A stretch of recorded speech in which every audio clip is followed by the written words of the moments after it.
எங்கம்மா கிளம்பிட்ட? நடு ராத்திரியில பேக்கை தூக்கிக்கிட்டு எங்க போறேன்னு கேட்டேன்.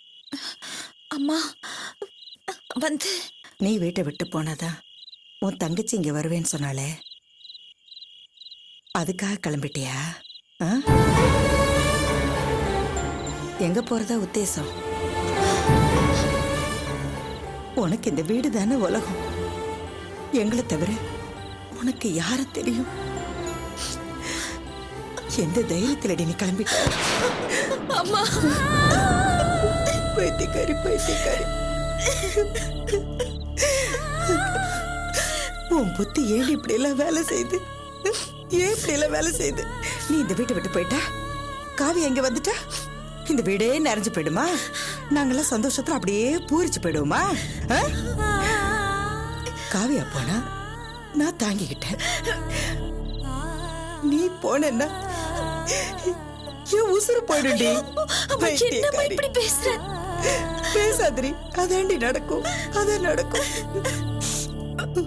போன வேலடி திரும்பி வரவே மாட்டாளா? நீ என்ன இந்த வீட்டுல நிரந்தரமா இருக்க போறியா? கூடி சீக்கிரமே நான் ஒருத்தங்க எல்லாம் ஒண்ணு பிடிச்சு கொடுக்க மாட்டேன்னா? அதுக்கப்புறம் அவ தானா வந்துட்டு போறா.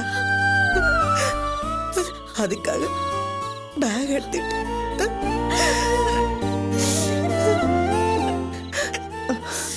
எனக்கு சத்தியம் பண்ணி கொடு. சத்தியம் பண்ணி கொடு. இனிமே இந்த மாதிரி தப்பெல்லாம் பண்ண மாட்டேன்னு சத்தியம் பண்ணி கொடு. கொடு.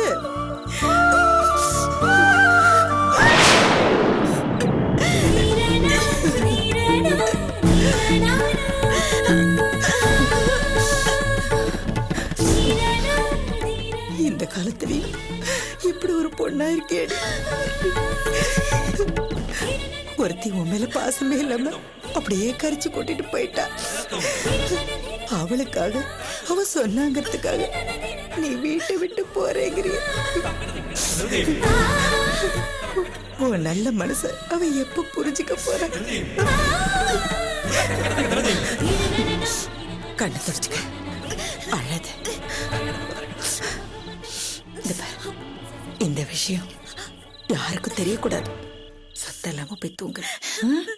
சரிம்மா.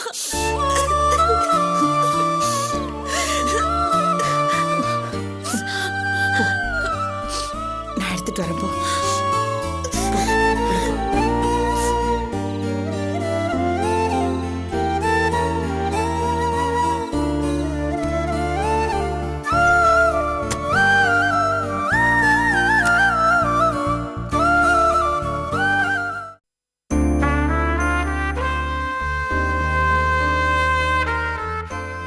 என்னடி முடிவு பண்ண?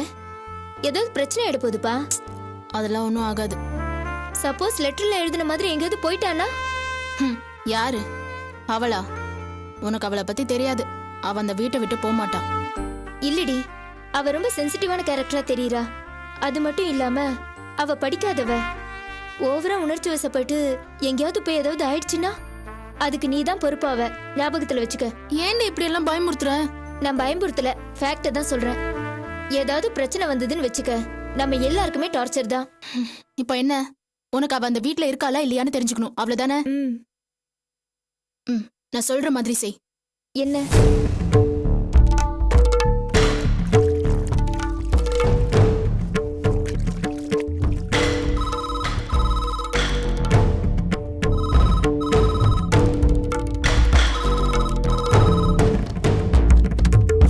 ஹலோ. ஹலோ ஆண்டி, நான் சாந்தி பேசுறேன். அர்ச்சனாவோட ஃப்ரெண்டு. அர்ச்சனா இருக்காளா? இருக்காமா. ஒரு நிமிஷம் இரு. அர்ச்சனா, உன் ஃப்ரெண்டு சாந்தியா? என்னாச்சு? Wait wait wait. அர்ச்சனா. என்னம்மா? யாரோ உன் ஃப்ரெண்டு சாந்தியா போன்ல கூப்பிடுறா பாரு. என் ஃப்ரெண்டு யாரு? சாந்தி.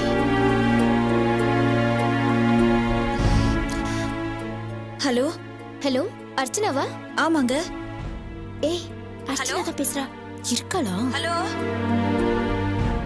ஹலோ ஹலோ, யார் பேசுறது? ஏண்டி பிலிமா காட்டிட்டு இருக்க? பிலிம் காட்டி ஊரை ஏமாத்துற மாதிரி என்னையும் ஏமாத்தலான்னு பாக்குறியா? என்னடி பேசிட்டு இருக்க? சத்தத்தையே காணோம். காவ்யா. என்னடி காவ்யா, உன்னோட டிராமா என்னன்னு எனக்கு நல்லா தெரிஞ்சு போச்சு. உருக்கமா லெட்டர் எழுதி இருந்த, நான் வீட்டை விட்டு போறேன், நீ அந்த வீட்டுக்கு வந்துருன்னு. இன்னும் அந்த வீட்ல உட்காந்து என்னடி பண்ணிட்டு இருக்க நீ? இல்ல காவ்யா, நான் நைட்டே வீட்டை விட்டு போக கிளம்பிட்டேன். ஆனா அம்மா தான் என்ன தடுத்துட்டாங்க. ஏய், என்ன கதை விட்டுட்டு இருக்கியா? உன் கதையெல்லாம் என்னால நம்ப முடியாது சொல்லிட்டேன். ஏய், ஏன் காவ்யா இப்படி எல்லாம் பேசுற? போதும், வாயை மூடு. நீ லெட்டர்ல எழுதுனதுல நம்பிக்கை இல்லாம தான் நான் ஃபோன் பண்ணி பார்த்தேன். இப்போ தெரிஞ்சிடுச்சுடி உன்னோட டிராமா. நீ யாரு, நீ எப்படி பட்டவனு ஒண்ணு மட்டும் சொல்ற, தெரிஞ்சுக்கோ.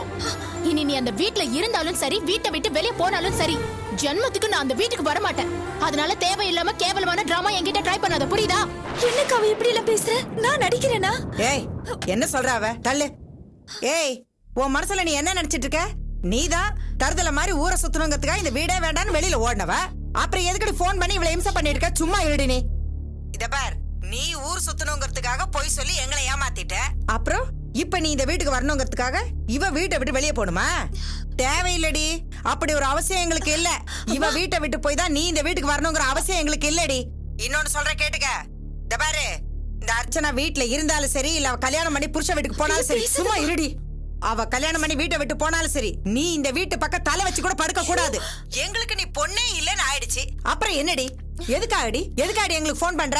இந்த வீட்டுக்கு போன் பண்றது மறுபடியும் இந்த வீட்டுல வந்து சேர்ந்துடலாங்கிற நினைப்போட இவ்வளவு மிரட்டுற வேலையெல்லாம் வச்சுக்காத. வைடி போன. ஏய், என்னம்மா? உனக்கு மூளை இருக்கா? அறிவு இருக்காடி உனக்கு? அந்த திமிர் பிடிச்ச விட்டு போய் அப்படியே கெஞ்சிக்கிட்டு இருக்க. ஓ சௌகரியத்துக்காகலாம் நான் வீட்டை விட்டு போக முடியாது, போனை வைடின்னு அவ லைனை கட் பண்றது விட்டுட்டு அவகிட்ட போய் நியாய தர்மம் எல்லாம் பேசிக்கிட்டு இருக்க. இத பாரு அர்ச்சனா, யாருக்காகவும் நீ இந்த வீட்டை விட்டு போக கூடாது. அவ சொன்னா இவ சொன்னான்னு ஏதாவது தப்பான முடிவெடுத்த அப்புறம் நான் சும்மா இருக்க மாட்டேன். போ.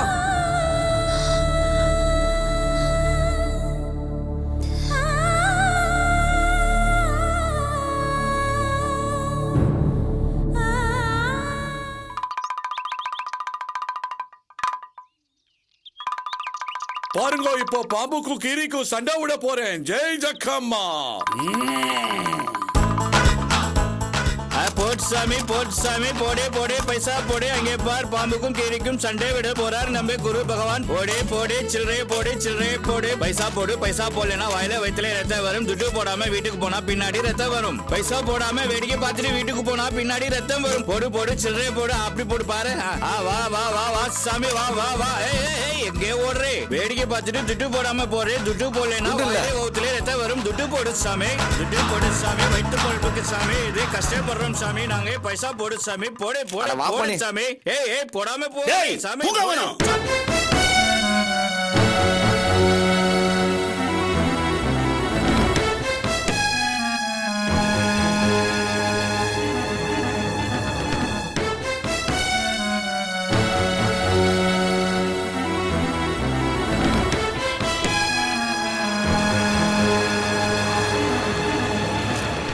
ஏண்டா இப்படி மனத்து வாங்குற?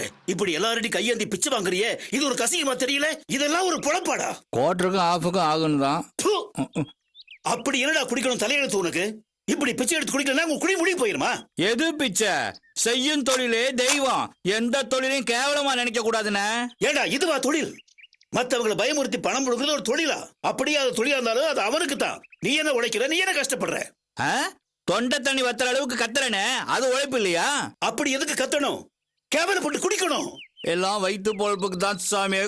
10 பேருக்கு பல்லு குச்சினா ஒருத்தருக்கு தலை சும சாமி. பார்த்து தர்மம் போடு சாமி. பாரு, ஏண்டா உழைச்சு சாப்பிட வீட்டு விட்டு வீராப்பா வெளியே புறப்பட்டவன் இப்படியா நடு ரோட்ல?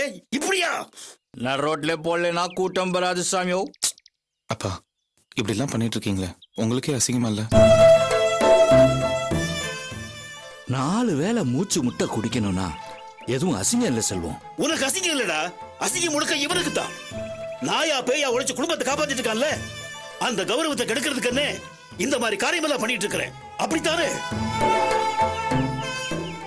எல்லா இடத்துலயும் அப்பம் பேரை கெடுக்கிறதுக்குன்னு புள்ள பிறப்பான், புள்ள பேரை கெடுக்கிறதுக்குன்னு நீ இருக்கிற. தருதல அப்பா, இதுக்கு மேல உங்களுக்கு பணம் வேணும்னா என்ன கேளுங்க, நான் தரேன். தயவு செய்து இந்த மாதிரி தொழிலுக்குலாம் போவாதீங்கப்பா.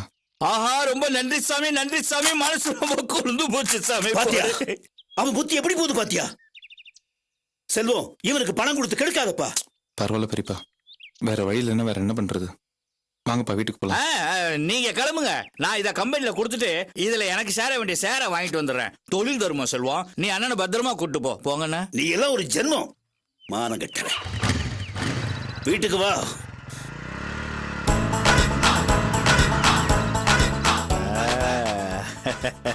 என்னையா வேலைக்கு போக சொன்னீங்க?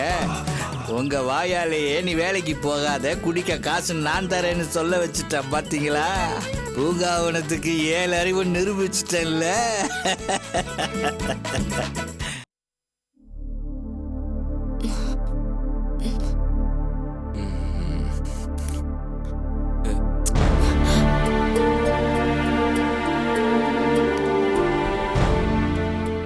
என்னடி சில்மிஷம் பண்ணி பாக்குறியா? இல்லங்க, தூக்கத்துல எதேச்சே எண்ணி அறியாம பட்டுடுச்சு. எனக்கு தெரியும்டி. அப்படி சொல்லிதான் வேலையை ஆரம்பிப்ப, அப்படிதானே? ஐயோ, சத்தியமா அப்படிலாம் இல்லங்க, எனக்கே தெரியாம தான். போது நிறுத்தடி. உனக்கு எதுவுமே தெரியாது. உங்க அண்ணன் பொறுக்கின்னு தெரியாது. அவன் 5 வருஷம் ஜெயில இருந்தான்னு தெரியாது. இப்ப என் மேல கைப்பட்டதும் தெரியாது இல்ல? உங்களுக்கு நான் எப்படி புரிய வைக்கிறதுனே தெரியலங்க. நான் உன்னை நல்லாவே புரிஞ்சு வச்சிருக்கிறேன்டி. ஆனா நீ தான் என்ன புரிஞ்சுக்கல. பொம்பளை கைப்பட்டு கோவத்தை மாத்திக்கிற ஆம்பளை நான் இல்ல. நீ என்ன பண்ணாலும் நான் மாற மாட்டேன். நீ வீட்டுக்கு வந்த நாள்ல இருந்தே தனித்தனியா படுக்கணும் தான் நான் நினைச்சேன். ஆனா அப்பா அம்மா தனித்தனியா படுக்கிறாங்களேன்னு குழம்பிடக்கூடாது. அதனாலதான் ஒன்னா படுத்தேன். ஒன்னா படுத்தது எவ்வளவு பெரிய தப்புன்னு இப்ப எனக்கு புரியுது. இனி ஜென்மத்துக்கும் தனித்தனியா தான் படுக்க போறோம்.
உண்மையதாம்மா சொல்றேன்.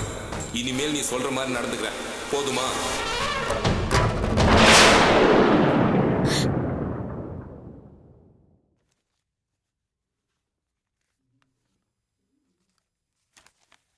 இந்தாங்க.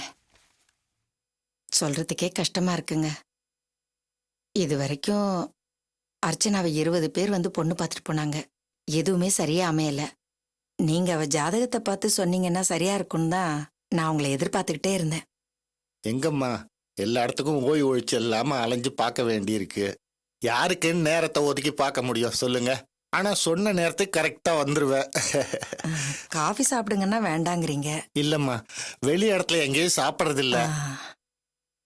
தப்பா நினைச்சுக்காதீங்க, என் பழக்கம் அப்படி.